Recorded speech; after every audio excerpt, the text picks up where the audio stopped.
Hey everybody, welcome back to Jeff Bowles Central. We're doing a game review for you today, but this is no normal game review because this is actually kind of an important game to me, to me at least. This is Resident Evil Requiem. This is basically Resident Evil 9, okay, of the main series of Resident Evil games. It's important to me because, first of all, I've been waiting for it ever since Resident Evil Village came out, which was 2022, I think? I hope. But what I've really been looking forward to with this one is it's kind of a culmination game. It's kind of, it kind of completes the promise, the gameplay and story, I suppose, gameplay promise made by Capcom when they released Resident Evil 7 Biohazard, which, okay, so let's back this up. Resident Evil started as a kind of top-down fixed perspective, sort of dungeon-esque action horror survival game. Okay, that's what was available to us at that time for the best possible scenario for showing a game like this. That was the PlayStation 1 era. It evolved subtly for a while, and then when Resident Evil 4 came out, okay, I played Resident Evil 4 on GameCube, okay, that's when that was. It became a third-person action thing for a while. That continued through 5, which was a good game and a continuation, but had a lot of controversy, and it's not quite as good as 4. And 6, which I'm not a big fan of 6 in various ways. They got to 7. They realized the series had kind of hit a wall, and they reinvented again. It became a first-person, very, very survival-based, very creepy and scary. Biohazard was a scary game, man. No kidding. That first-person pulse-pounding thing. Then 8, which did the same thing but made it more actiony. I love Village. So this one finally pays off the combination of everything. Everything. This is the game now where if you've been playing them even just a little bit loosely since the beginning, or you know anything about the series as it stands as a game series, this is the thing that brings it all together. Because at first you're going to be like, how is this going to work? There's this new character called Grace, this FBI agent Grace, who's way more integral to things than you at first realize. And she's got those first-person, pulse-pounding, limited quantity, saving at a typewriter with a typewriter ribbon, which are very limited, by the way, that kind of survival. And then it'll do one of those missions, and then it'll cut back to Leon Kennedy, who's one of the mainstays of the series, right? He originally appeared in Resident Evil 2. And it's back to third-person, pulse-pounding action, the best version of this that we've seen, but the kind that originated with Leon in Resident Evil 4. How are those two things going to work? Well, here's how. They say it works. They mashed them together. They did a really good version of both. They tied it together with a story that kind of shows two different angles of the same thing for those two characters for most of it. And it works. It just friggin' works because it's so good. The pulse pounding stuff, I don't know what else to say. The first person stuff with Grace, it's still my least favorite only because it's like I have not the patience nor the nervous system for some of these scares. But you get through it. I got through it. And then the action stuff, I just feel competent with action because that's the kind of gamer I am. I can blow things away just fine, but I can't sneak past the scary singing zombie lady for the 5th time. But again, it's the quality of each and the fact that they're tied together with this story. This story, by the way, which by the time the credits roll, it took me 16 hours, 17 hours, I think was the final count for me. It's twice as long as the last one, Village, which is good because Village was great, but it was too short.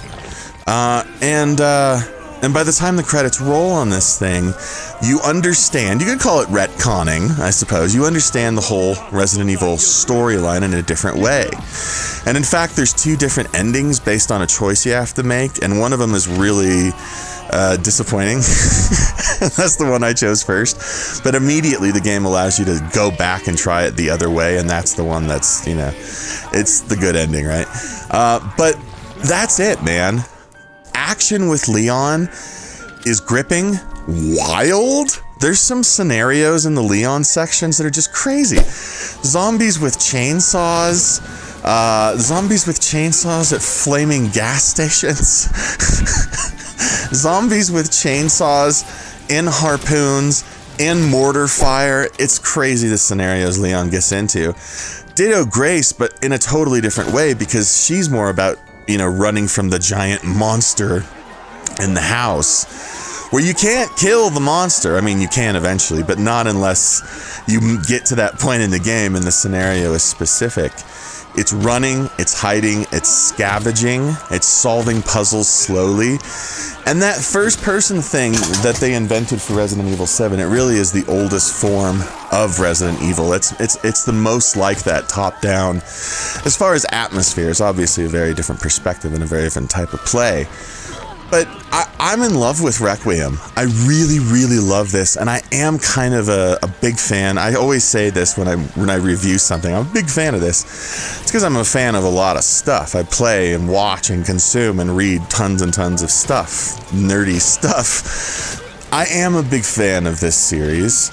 I have been since the early days. The first game I ever completed all the way through by myself in this series was Code Veronica on the Sega Dreamcast. I go far back. And I did play the second one. Resident Evil 2 was my first one ever. Didn't finish it because it was terrifying because I was a child, okay. I'm only 41 years old. But I have been with this series a really long time.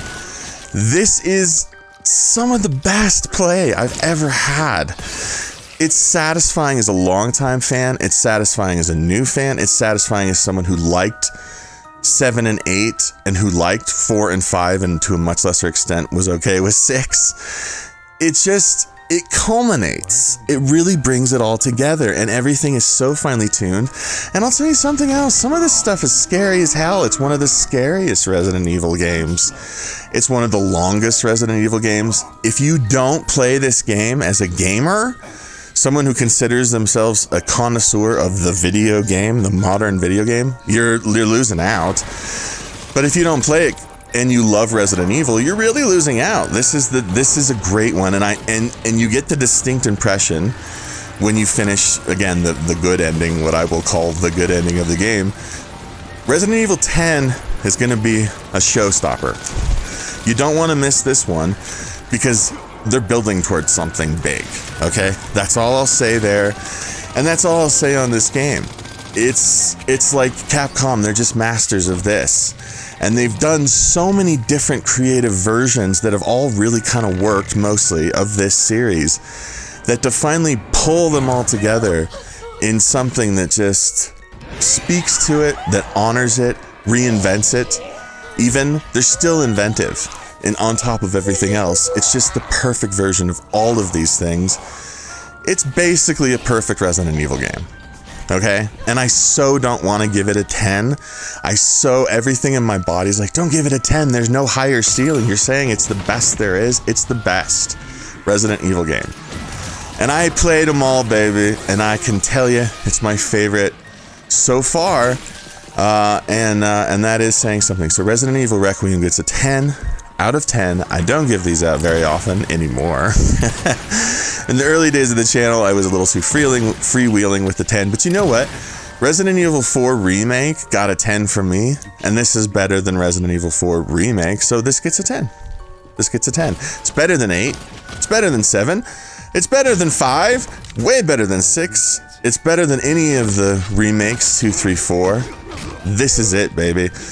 This is what it's all been building to, and the only thing that will top it, I'm sure, possibly, could be 10. So that's it. Resident Evil Requiem gets a 10 out of 10. Play this game, desperately seeking zombies, and like and subscribe to the channel. Like the video, subscribe to the channel. Those are 2 different things. Gosh, I mean, I have got the biggest monster running around my house right now, and I have a flashlight in my hand, and I can't figure out where the fuse box is. You know what? I'll figure it out. But the monster, it's really it keeps biting my head off. It's weird. Okay, that's it. Bye bye.